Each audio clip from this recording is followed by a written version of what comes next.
Okay, grade 2s, I'm back. Good morning. Hugs. I miss you guys. Okay, let's start reading chapter 8, A Talk at Home. See what kind of trouble Templeton's going to get into today. On Saturday... I need to go back and reread. Sorry about that, boys and girls. On Sunday morning, Mr. and Mrs. Arabelle and Fern were sitting at breakfast in the kitchen. Avery had finished up and was upstairs looking for his slingshot. "Did you know that Uncle Homer's goslings had hatched?" asked Fern. "How many?" asked Mr. Arabelle. "7," replied Fern. "There were 8 eggs, but 1 egg didn't hatch, and the goose told Templeton she didn't want it any more, so he took it away." "The goose did what?" asked Mrs. Arabelle, gazing at her daughter with a queer, worried look. "Told Templeton she didn't want the egg anymore," repeated Fern. Oh, let's have a drink. Let's have a break. See my mug? Wonder why it's my favorite mug. I love this mug. Okay, let's get back to reading.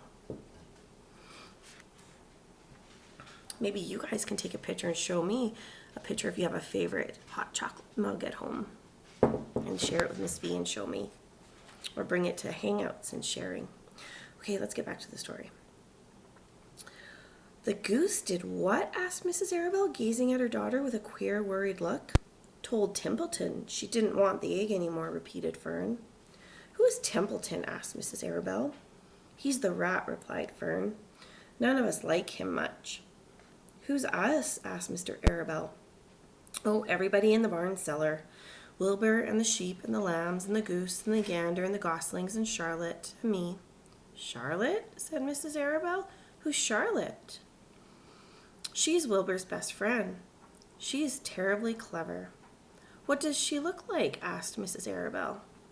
"Well," said Fern thoughtfully, "she has 8 legs. All spiders do, I guess." "Charlotte is a spider?" asked Fern's mother. Fern nodded. "A big gray one. She has a web across the top of Wilbur's doorway. She catches flies and sucks their blood. Wilbur adores her." "Does he really?" said Mrs. Arabelle rather vaguely. She was staring at Fern with a worried expression on her face. "Oh yes, Wilbur adores Charlotte," said Fern. "Do you know what Charlotte said when the goslings hatched?" "I haven't the faintest idea," said Mr. Arabelle. "Tell us." "Well, when the first gosling struck its little head out from under the goose, I was sitting on my stool in the corner, and Charlotte was on her web. She made a speech. She said, 'I am sure that every one of us here in the barn cellar will be gratified to learn that after 4 weeks of unremitting effort and patience on the part of the goose, she now has something to show for.' Don't you think it was a pleasant thing for her to say?" "Yes, I do," said Mrs. Arabelle. "And now, Fern, it's time to get ready for Sunday school. And tell Avery to get ready.